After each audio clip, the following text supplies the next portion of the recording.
Laura Simon. A little bit about myself is I'm from Nashville, Tennessee. Anybody who doesn't know where that is, it's right smack dab in the middle of the USA. I'm studied engineering and moved away from the US when I was 22 to Thailand to study economics and finance. And then I studied that in Thailand and then got a job here afterwards and worked for a while, and then I met my husband. So I got married in Thailand and then started moving every 2 years or so and having kids. So we moved from Thailand to Portland, Oregon, where we were for a year, to England, where we were for a year, to Turkey, Izmir, Turkey, where that missionary was jailed recently, and they just let him go. We were there for 2 years. And then we moved to China for 2 years, and Chicago for 2 years, and now we're back in Thailand. So all these times, I hadn't been homeschooling, but I just started homeschooling when I moved to Thailand. So I just want to kind of just share with kind of our journey and how we started homeschooling and how we made sense of the process. And there's going to be a couple other people who are going to share their experience with how they started homeschooling.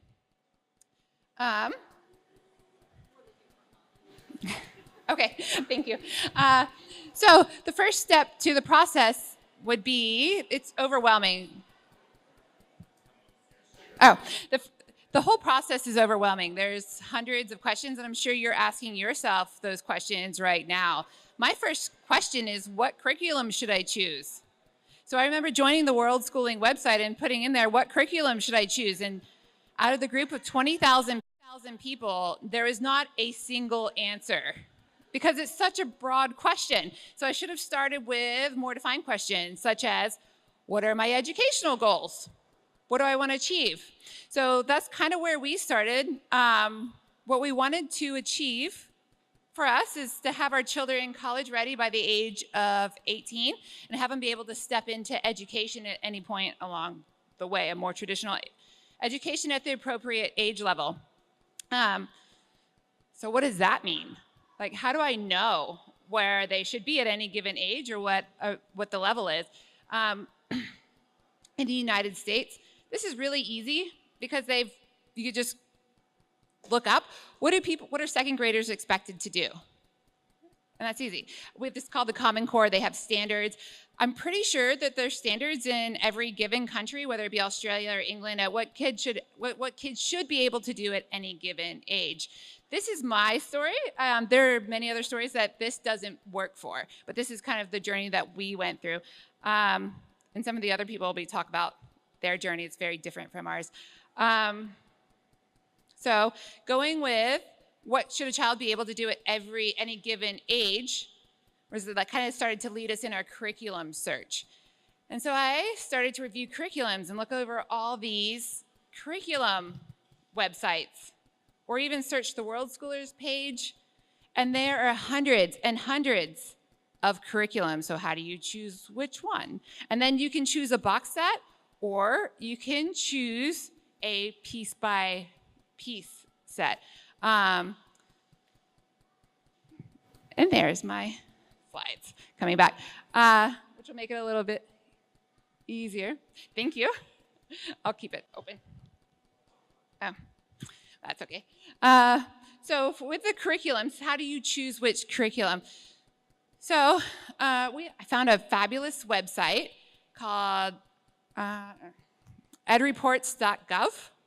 And I'll write this down on the slide so you guys can take it home with you if you need it. It's for a more of an American approach, but it takes all the curriculums and puts it through certain metrics to see how aligned and how easy they are to use. And we chose one. We chose one that was highly aligned, but it was also published online, and it was downloadable, and it was free. And why that worked for us is because you don't need the internet to do it. It's online. You can print it. You can keep it on your computer. You can open some of the books from your computer, and that way you're not carrying books. You can print out the things you need. You can open up worksheets and have the kids do the worksheets on their notebook if you need to, which avoids the whole carrying the books, especially if you're traveling, and being able to print from any locations and not having to go onto the internet, which is often a common struggle when you're traveling, is finding access to the internet. that's what worked for us. Oh, here's my background. So in China, I certified to become a teacher, a math teacher. I did that in Chicago, and then we started homeschooling when we moved to Thailand. Next slide, please. And then it was the terrifying part is all the questions. How do you work through those questions? And I kind of went through some of those ideas.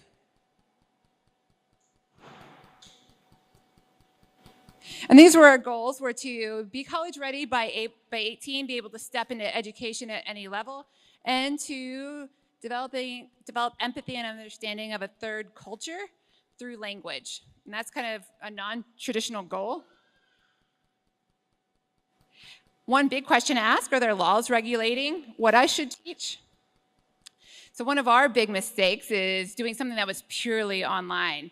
One of the things that we used for math was an online tutorial website, and I thought it was great because I could give my daughter the computer and she would select, and if she put in the answer and a wrong answer, it would kind of come on and tell her what the wrong answer was, so it was kind of led, and there was quizzes and told her whether it was right or not. And we did this for about 4 months, and I thought it was the greatest thing ever she was going through, but I realized after I gave her a test asking her, can you do the things that you said you've been flying through on the computer, can you actually replicate that in real life? And I gave her the piece of paper that was the same skills that we've been doing on the computer, and she couldn't even do number one. She had a complete meltdown. And then I realized it's because she's been clicking through things, like the level of thinking that she's been getting up to is clicking. She hasn't actually been asked to recall or put in an answer. So she's clicking, so she has a limited set, but she's not getting up to evaluate or create, which with I think online programs, you have to be really careful to are they actually creating? And so something just to be aware of and look for, it's something that I wasn't expecting, and when we did come across, I was like, oh, clearly. So online or print, are you traveling? Online's gonna be easier, but if you don't have access to a website, piecemeal or box. Piecemeal box is a great place to get started, but as your children fly through math and then struggle with reading, and as you have more children, that's gonna start to differentiate. We used one reading program for our first child, and our second child, it just did not work for. So we started a second one. And then our third child is using the first one, and he'll probably use the second one too, but whatever works for that child. Price, that's all over the place. I haven't found much value difference in the free stuff over the paid for stuff. I found it to be the quality is nearly the same. Student-led or teacher-led in general. We chose teacher-led. For us, that's what worked for us. Some of the studies that show, are they college ready, show that children benefit from mostly, some to all teacher-led and some student-led as well. And I'll show you an interesting study on that slide later. Thanks, Colin. Colin did not sign up to do this. Thank you. Technology or apps, like how beneficial are they? Are there good ones? If you do know some good ones, we'll have a sharing time later. We found a couple that really work for us, but we'll come to that. And so I can take over from here because I'm actually going to type in there some of the things that actually helped me. So what helped me was the edreports.gov that showed me what curriculums have been rated and ranked. And I will go ahead and put these in here. That's our journey. Feel free to ask any questions. Right now we have two that are homeschooling, and the next one's going to be starting reading. We have a couple other people who are going to share their experiences and how they started. But if there's any questions along the way, please don't hesitate to ask. Colin?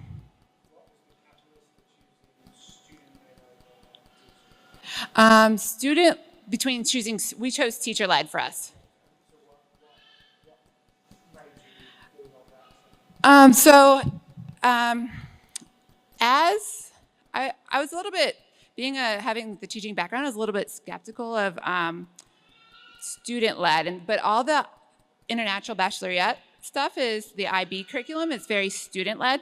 And so I'm having to wrap my head around what is student-led or inquiry-based. The main driver in my logic was that student-led is without a plan. and being a person of organization, that terrifies me a little bit. But a big philosophy in my teaching style is intention. If it's intentional, if it's something you want to teach, or a value that you want your child to have, then if you set that goal and give them a pathway to get there, then just having that plan.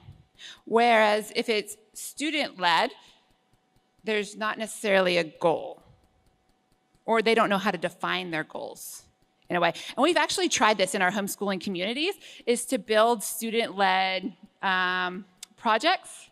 And it's been, the research says that without heavy structure, that the inquiry-led is not going to lead to the best results. Inquiry-based learning does lead to results in high structure. So if you ask a student to design their own experiment, that's not the most beneficial structure for learning, whereas you get them to do the experiment and then figure out what the outcome of the experiment is, that's more beneficial. Which still inquiry-led, they're still having to go through the same wonder and thought process, but you're kind of within the guidelines. Does that make sense? I have a great slide on some research from that later. Anybody else? It's not for all, some students will learn better if it's coming from their own curiosity and wonder. And we have a lot of that in school. What about this? It's okay, we'll write that down and come back to it. But right now, our goal is here. All right. So I'm going to hand it over to Kareen. Sorry. Okay, we'll go with somebody. We'll go with Ali next. And I'll let her introduce herself and her story. Hi, everyone. I'm really not good at public speaking, and I tend to go fast. So please, in the audience, if I start going really fast, just go like that with your hands, and it'll trigger me to slow down. It'll really help. I've homeschooled my 3 kids, 15, 17, and 22. And I'm going to say something radical here, but I didn't even decide to homeschool them. School wasn't even like a thing for me. I was doing them when they were, what you would think of as before school. And it didn't even think that school would be a thing. We just carry on doing what we were doing. And the one decision that we did make was that we weren't going to teach them. Yep, we weren't going to teach them anything. I'm not their teacher, and I'm not here to teach them. What we decided was we were just going to carry on letting them play and enjoy themselves and do everything that they love doing when they're preschoolers, and everyone seems really comfortable with them doing, but then we start freaking out thinking we need to teach them. And I decided I wasn't going to do that. So with all the boys, they're 3 boys, what we did show them was how to learn. Rather than teaching them stuff, we taught them how they can teach themselves. So we have a very critical thinking based household. No one is allowed to say anything in our house without reason and evidence. And everyone has to have terms of reference. We talk about objective and subjective a lot. And we just did that from the get-go. And I kind of saw it with my kids. Instead of like a vase to fill up, you've probably seen the analogy, it's not mine, it's more like a fire to light. So and I didn't even know until I heard about Lainey and Miro, and my middle one went on some retreats. I hadn't even heard what worldschooling was. I wouldn't have called it that if you asked me what we were doing. But from the minute the boys were born, we traveled the world with babies. We went everywhere. We've lived in about 5 countries. The kids speak different languages. And we made a decision to kind of stay away from expat communities, but go right off the beaten track and live in real communities with people living there. And we also made the decision to keep the children completely device and technology free until they were 14 and 15. That's when the youngest 2 actually got given by a relative, actually, a mobile phone, and I decided to let it go. But until then, we travel with absolutely no technology at all. Even I didn't travel with a phone or anything, and we managed to do it. And one of the things I actually wanted to tell you was in Israel, they have schools for religious people called yeshivas, and the children there go right through to 18, and they don't do any maths. They're not allowed to. They do completely religious studies. But when they're 18, they start doing maths to go to university, and they go through the whole 12 years of high school study in less than 6 months. We're talking zero maths, these kids. They've come through religious school their whole lives, and at 18, in less than 6 months, they're ready to go to university. They've done the whole of high school maths. We never taught our kids to read. 2 of them read at 5, kind of on their own. One of them got to 9 and hadn't read a thing. And one day, I think we were in an Airbnb in Israel, he picked up Harry Potter off the shelf and read the whole thing. So no reading programs for us, no nothing. We travel with a tiny amount of luggage, and we didn't have a plan. We once went skiing in Germany, and the kids said this would be lovely in the summer. So we ended up living there 6 months that summer going back. Now, I don't want to bore you with my story, but I've been doing this a long time, and I noticed when we handed the microphone around, loads of people talked about community, finding playmates for their kids. And obviously we were doing learning through play, so play was really critical. So I've written down a few of the places where we sort out playmates and connections with our kids, and we've actually done quite a good job at finding people around the world, and we now revisit them a lot, and now the kids are online, they chat to them. I mean, some of these you might well have thought of yourself, but some maybe not. I'll just go through my list. A lot of international schools have summer programs, and there's international schools in every country. So, and they have quite long summers. Some summer school programs go on for 3 months, and you can dip in and out of that with your kids if they need playmates. There's obviously expat homeschool groups everywhere, which you guys know. Another thing is co-housing. There's co-housing communities where people live kind of obviously together around the world, but a lot of them have accommodation where visitors can stay for like a week or 2, and they're all full of homeschooling kids. So there's a website, I've got the address somewhere, and you can contact them and stay at a homeschooling community in Denmark, Canada, anywhere, and there will be homeschooling kids everywhere. We have loads in New Zealand where I live. We're actually staying in one in January. The other thing is if anyone's on Couchsurfer, they have loads of subgroups, and I think one of them's homeschooling and families. The other thing is if you're into winter sports, all through the winter in Europe, Canada, America, they run ski schools, which are full of children who aren't in school, if your kids want to ski and have fun for the week. There's also all around the world, loads of museums and like art galleries and stuff have workshops at the weekend in term time, and they're always packed full of kids. Wherever we're traveling, like especially in Europe, Barcelona, Italy, we'll sign our kids up or we'll go as a family to a museum, and there'll always be kids there. Now, another random thing I did, which worked really well, but might seem a bit odd, is wherever we stayed, we'd find a school, and there's always playgrounds nearby. And when school finishes, the playgrounds are full of kids. So we'd take our 3 boys at kind of 3, 4 o'clock, and we'd be in a playground, and there'd be kids everywhere. And they just get on and play with them all. So that's just a few ideas of places we found friends for our kids. And obviously, we were doing it before having the internet and everything 20 years ago, so it was harder. But, I mean, now with social media, you guys can find, kids a lot more easily than we did. But they're out there. So keep searching. And, that's all, I think, from me. I can answer questions, maybe, if anyone. Yeah, sorry. Because we largely did outdoors. We weren't indoors, and we wanted the kids kind of to engage in everything, and we're very into mindfulness. We wanted them in the present moment. We didn't want arguments over devices. We didn't want struggles over charging up or just all the stuff that comes with them. And we just decided we're really happy with technology, and we thought, they can access it when they're older, which they do. My 15-year-old now games, and I'm fine with that. He's on the computer 6 hours a day gaming, and I don't care.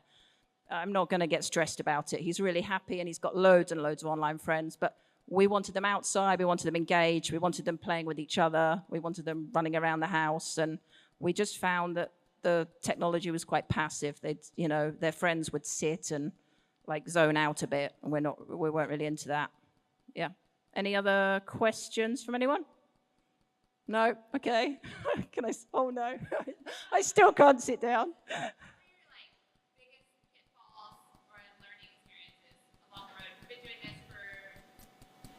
Yeah, 20, 22, the eldest is, and I guess we started pretty much when he was born.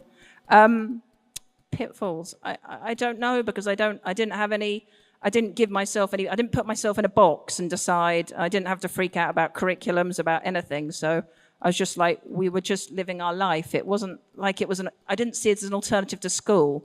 Like, you're fine when your kids are under 5, you're doing your thing, you don't worry. So why not just carry that on?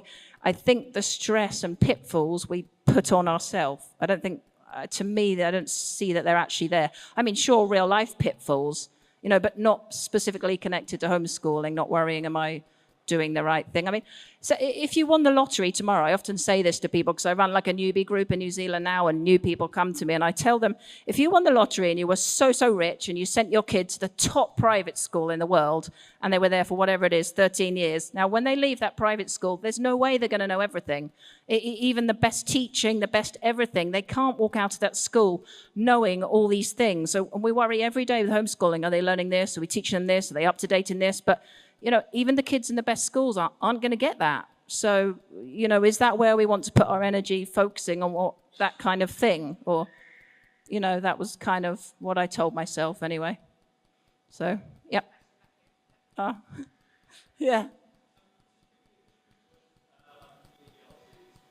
Yes, in Germany it's illegal, and we had to leave because we kind of got, grassed up by someone. And in the UK, the LEA, it's like a grey area in the LEA. You are allowed to in England, but they can sometimes get funny, and they got funny with us, so we left. Yeah.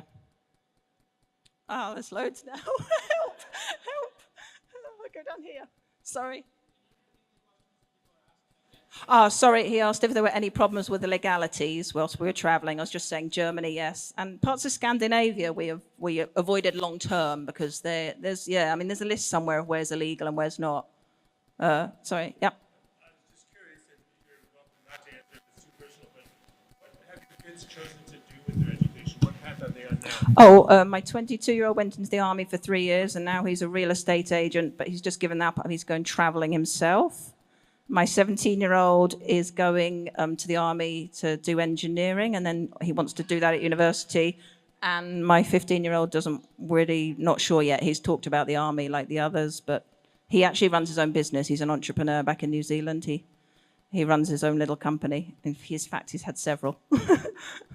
Yeah, sorry. Kind of piggybacking off of that, now that your kids are Older.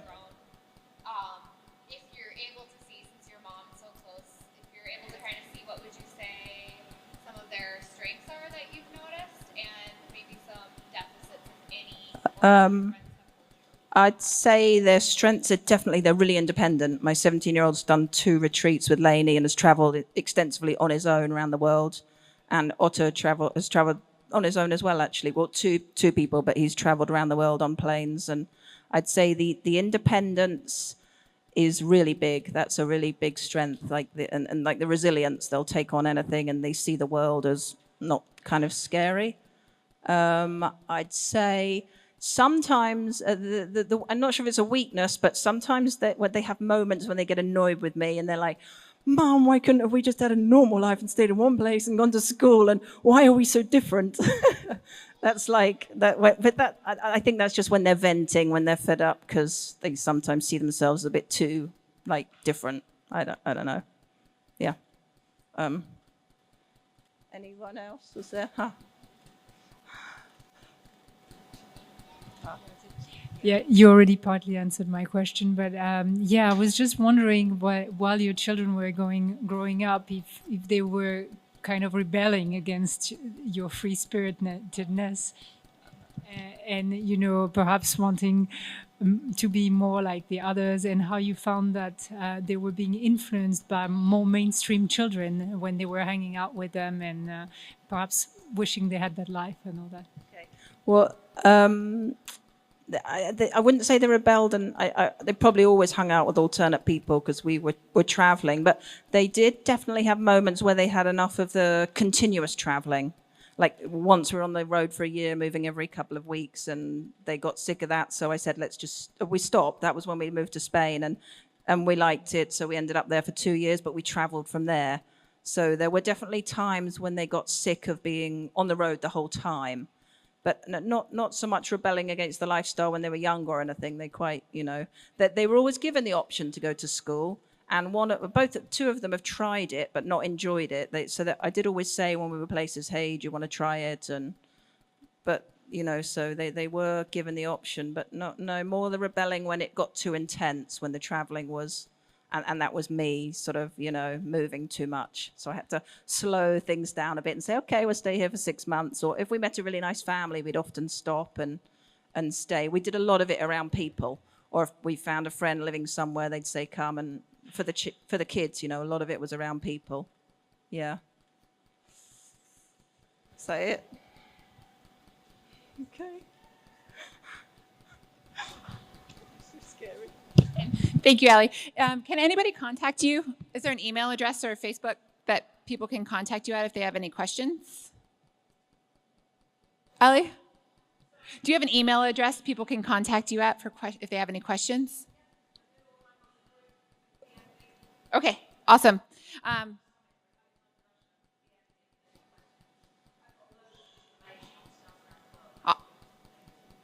Awesome. Information is great. Trina's up next.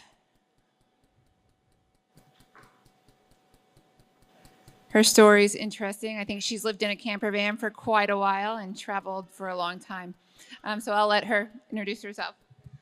Thank you. Well, I don't actually feel like I have the wealth of knowledge that Ali had when it comes to homeschooling, but we have had a bit of a interesting adventure with it. My son is on the autism spectrum, and as such, he's had lots of challenges in mainstream school from the day he started. I was a very academic kid growing up, and it was really hard for me to actually first get my head around the learning difficulties that he has, and then to try and, in hindsight, I was actually trying to make the round peg fit into the square hole as well. We eventually got to a stage where I was sick and tired of having the daily phone calls from school to come and get him, and the countless suspensions and everything that went with that. I was heartbroken at seeing his self-esteem being demolished. So I decided that I already was location independent, so I decided that that was enough. I was going to homeschool him. I'd done a lot of research on homeschooling, and when I first looked into it, there was like homeschooling and unschooling and radical unschooling and all these different types of schooling. I was quite overwhelmed with it all. But having that academic kid still sitting in my head, I decided that I was going to write my own curriculum, and I was going to base it around our travels around Australia. We travelled for a year in a van. So I did that, and I was very impressed with the curriculum that I'd put together, looking at his learning styles and what his capabilities were at the time. And off we set on our trip. And no disrespect to anybody who absolutely loves homeschooling, but we both despised it. It was the worst part of our travels, to be quite honest. We were at loggerheads with each other, and that was as much to do with me as it was with him.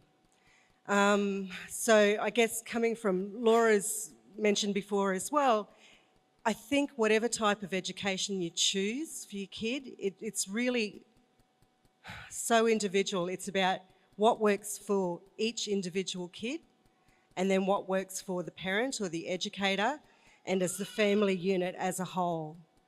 So this is what didn't work for us. We eventually come home to the Sunshine Coast, and Dylan decided that he wanted to try school again.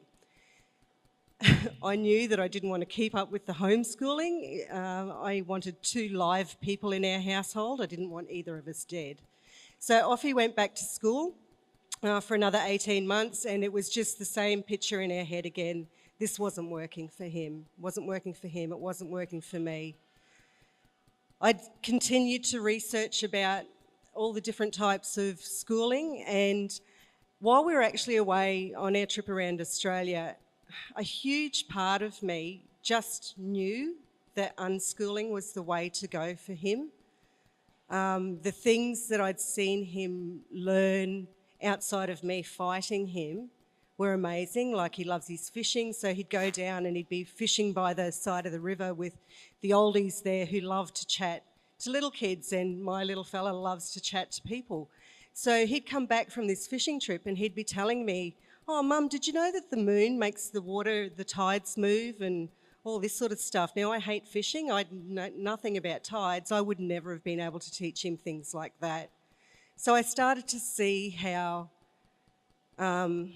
just living everyday life out of an environment where his head was so clouded with anxiety and trying to be something that he wasn't, freed him up to actually learn a lot more naturally. So after trying the 18 months back at school, in that time, the universe had kept sending me these messages that it's not working. I'm still getting the phone calls from school, and the anxiety's up again and the self-esteem's down again. And I just threw my hands in the air and surrendered and went, yeah, okay, I accept it. Unschooling is the way that is going to suit him, it's going to suit me, it's going to suit us as a family. So then we headed off. We've been the last 3 months in Bali, and that's when we've been truly, well, I don't know if you can say truly unschooling, because you'll come across so many different definitions of unschooling as well, and so many different flavours that people put to it. So our picture of unschooling at the moment works in that we have found a homeschooling community. It's called School, and the kids, there's about 28 kids in the group, and they're kids from all different nationalities, so he's getting to mix with lots of different types of people.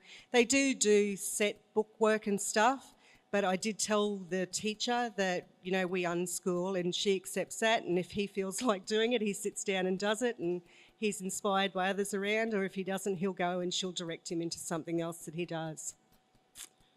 But in this 3 months where I've totally thrown my hands in the air, it's been a real joy to actually see how much he has opened up. His mind has opened. He's having conversations with me now that were never in his realm before. When we were last in Bali, we were actually lived behind Kerobokan prison. So we'd have to sit there, walk past there pretty much every day. And we were walking past there one day, and all of a sudden he starts telling me about how indecent the sanitary conditions in Kerobokan prison are. And I went, what? You even know what sanitary means?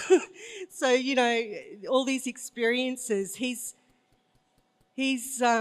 soaking them all in. Yeah. One thing I wanted to add, when I first started, when I did do the surrender to unschooling, I went through a huge amount of mother guilt because he was really sucking in this whole not going to school stuff, and he was on YouTube all day. Now, I was working and I felt guilty that I was working, I wasn't interacting with him, and he was on YouTube and doing all this sort of stuff. And then after a few weeks, once again, like he chose himself what he was watching on YouTube. I knew what he was watching, so it would never have been anything dramatic. But he ended up coming up and telling me about how a cow's vagina is very elastic. Okay. And I said, well, you know, how did you find that out, mate? And he said, oh, well, you know, Roman Atwood, one of his favourite YouTubers is Roman Atwood, and they went to this farm one day and they were there and the cow was giving birth and they had to put this long glove on and put it up inside the cow, telling me all about it. So, you know, I would never have taught him that either. So that's where we are with unschooling. Oh.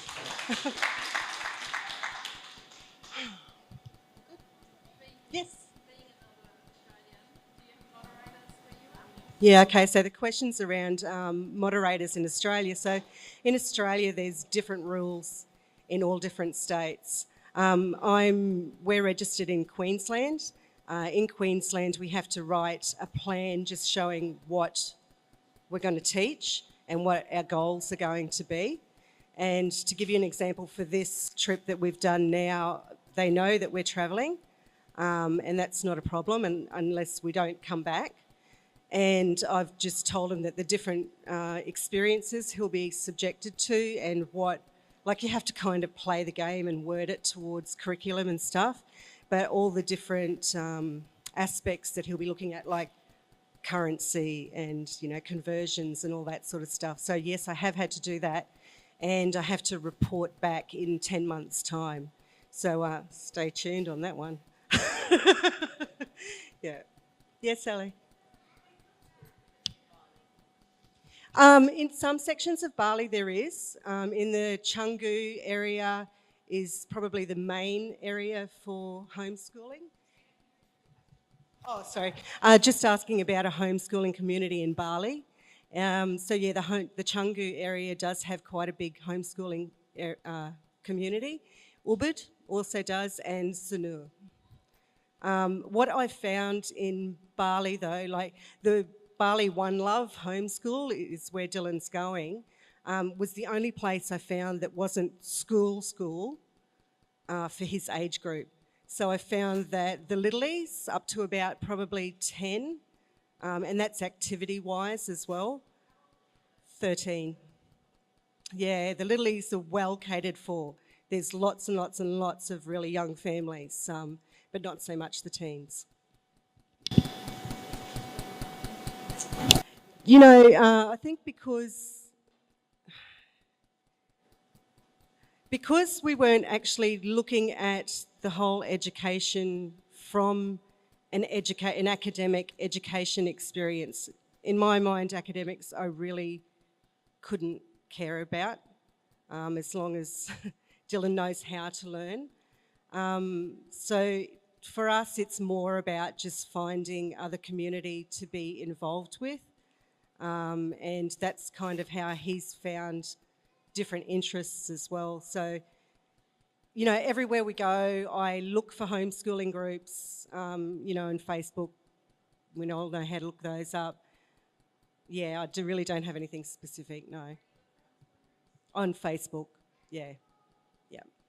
All right, we have one more person to share their experience. She has a little sleeping one on her, so she's going to sit and share her story. It's somewhat appropriate that I'm doing it this way because this is how I do pretty much everything. Hi. Hold on. I'm actually going to be breastfeeding while I do this probably because he woke up.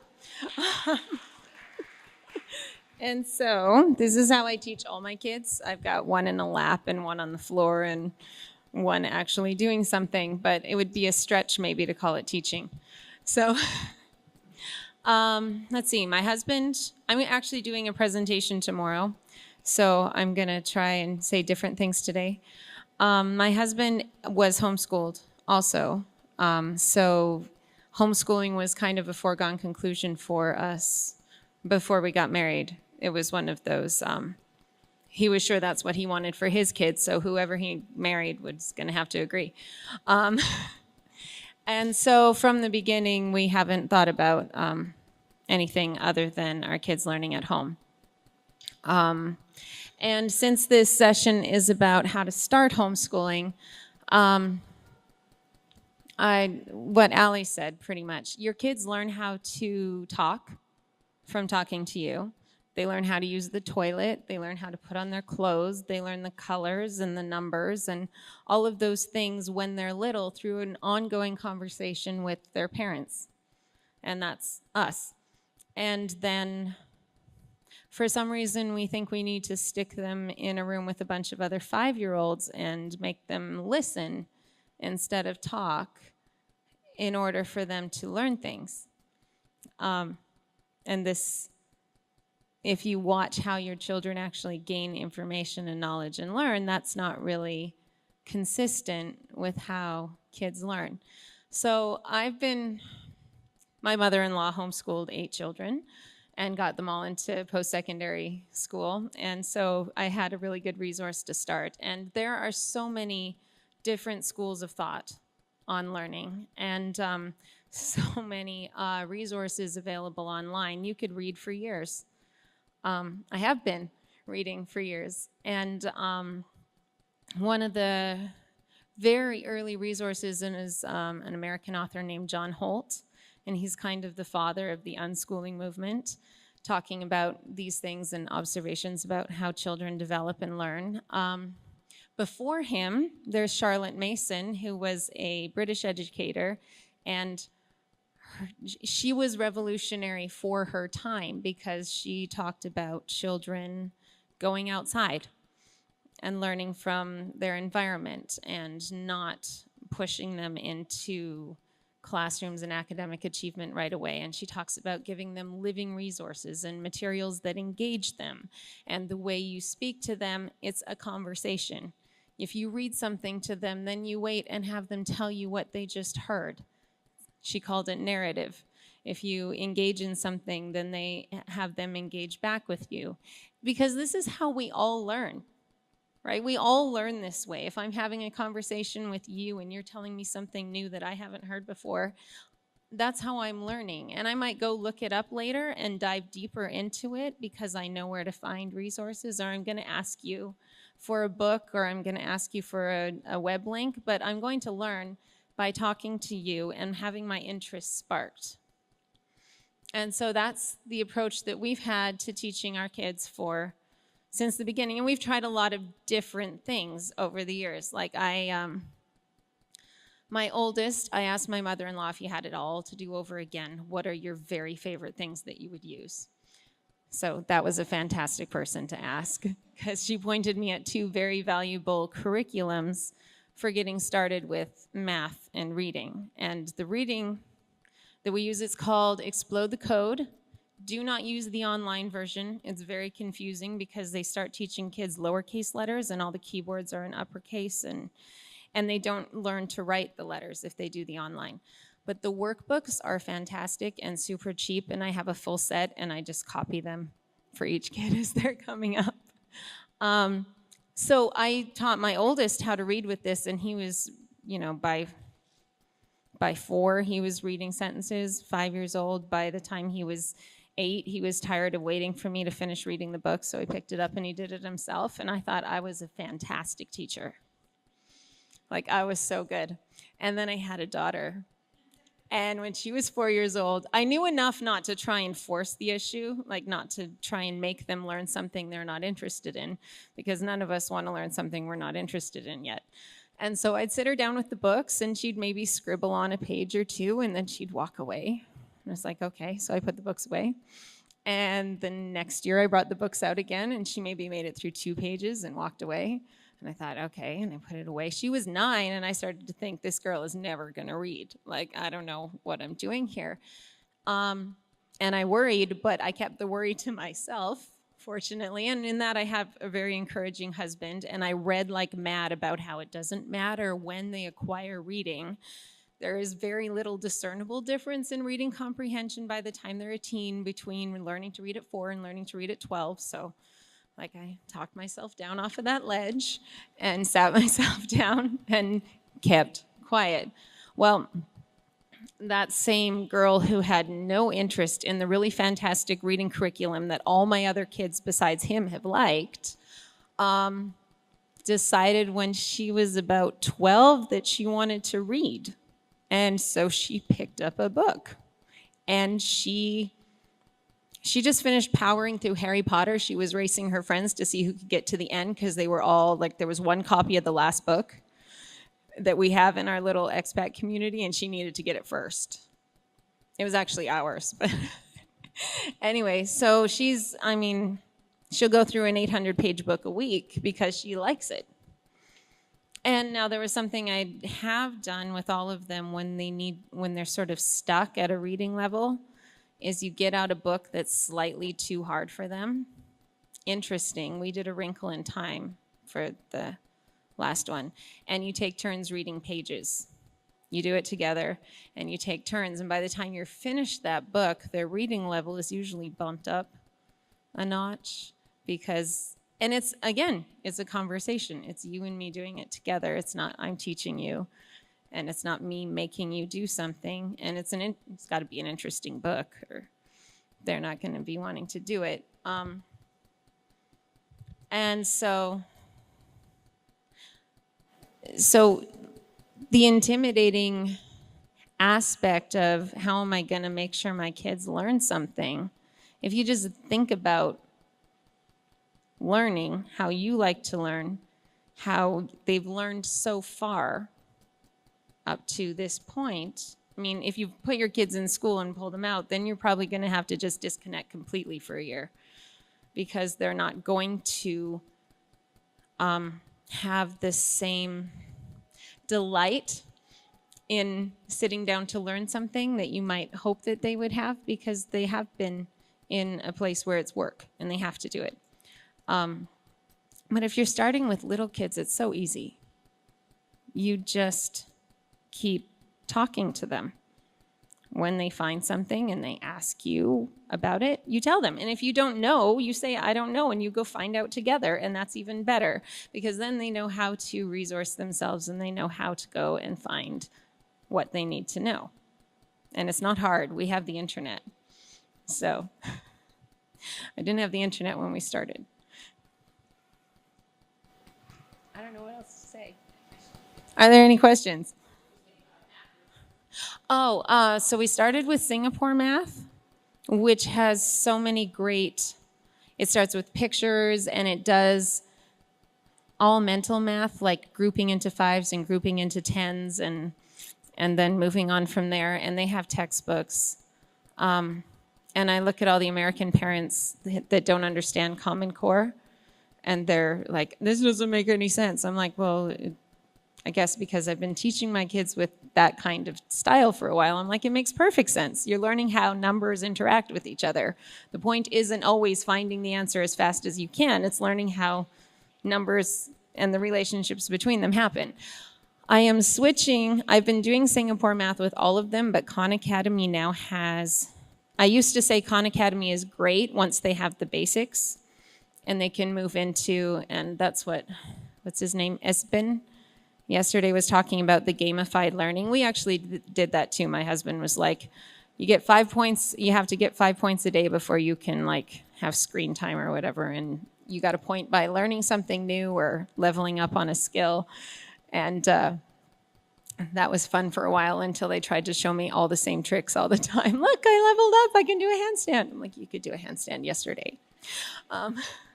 But I held it longer. Okay, well. So we used Singapore math a lot, but I'm not sure if the younger ones are going to need it, because Khan Academy has really stepped up in the early acquisition of numbers. So I'll let you know in a couple of years if I pull out the textbooks again or if I find that the online class is working. And I did tell you the reading one, right? Yeah. So the question is, what do we do when we have like a 5 or 6 year old who is really interested in learning, but we also have a very active toddler? Sometimes I just wait a year. I just wait a year. Honestly, sometimes it's a bit much. My 4th was a total learning disruptor. That's actually the beginning of our unschooling journey. No, he loves to sit and listen to me read anything out loud, and he peppers me with questions all the time. But now he's 8. When he was 2, he was the most disruptive toddler. So there are a few things, like nap time, if you can get it. There are a lot of times you can do something like give them paper and pens or Play-Doh. Play-Doh's great because it travels and you can clean it up, and have them do something in the room somewhere else that's not super noisy. No blocks. No cars with batteries in them. But you can try and incorporate it, and sometimes it's just going to be harder than others, and you sort of just accept that, because it's not like it's not critical to do it right now. You can always catch up later when it works better, when you're a little settled, when you can get someone to watch your 2-year-old for an hour so you can sit down with the other. It's a struggle. It's the parenting struggle always.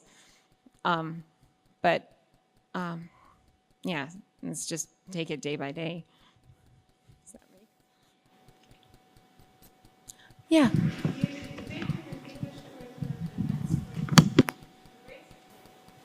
Okay, so the question was about other curriculums or other subjects to do with. So we've talked about math and reading. I have books that I really like that I've used over and over again. Story of the World is really fun just to read aloud. It has so many activity sheets that go with it, and we did it once, and now I just read it to them. Okay, so it depends on your level of what you want to do. I had one child who really, really loved to color in all the things and cut them all out and glue them all together and make the little book. I'm not that kind of parent. I'm the kind of parent who's like, you just sent 6 of my children home with a paper craft. Do you know where that's going to end up? Because I don't have the wall space. So I would rather have the interaction with, and I try to do this when I teach a class of kids, I would rather have the interaction with the material not be on paper. If we can read a story and then you act out the story, then I feel like you've engaged it because you've remembered enough to retell me the story. And if you study any oral teaching or oral storytelling, that's kind of the thing. You tell the story once and then you tell it again, but you make a mistake and you wait for people to fix it, or you sort of pull them through the story, or you get someone to volunteer to tell it back to you. And by the time you're done, you've gone through the story 4 or 5 times, but no one's really realized it because they've had fun. Right? So you ask the questions like, what's happening in this story? What are people saying? What are people doing? What could they have done different? All those things. It's a conversation. I would rather do that.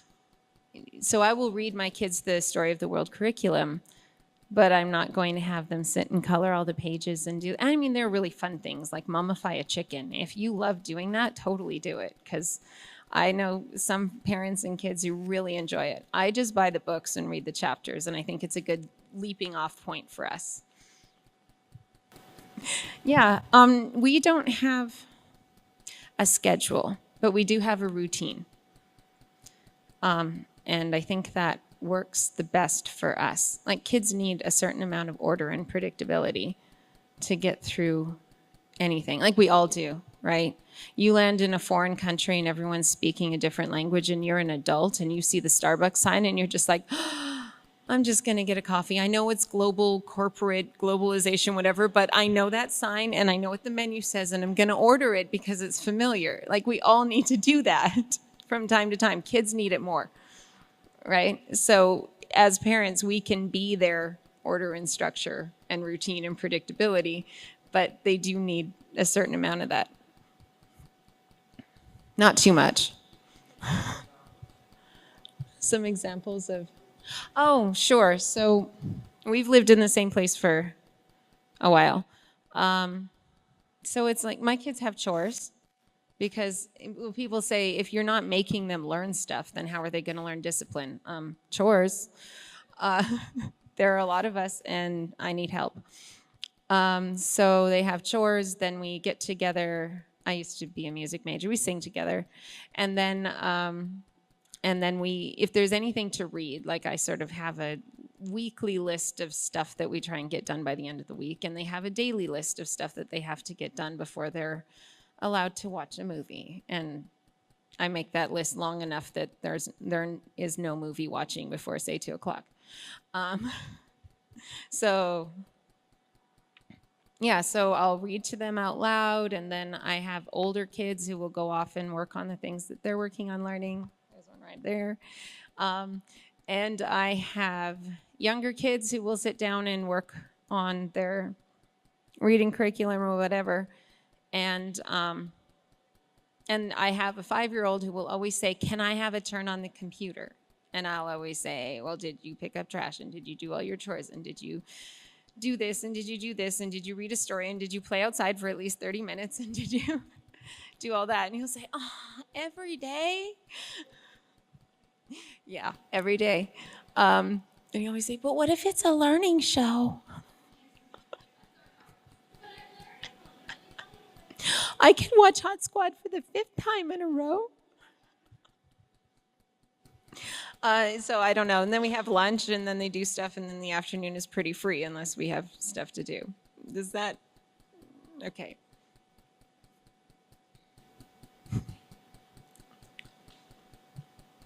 No more questions?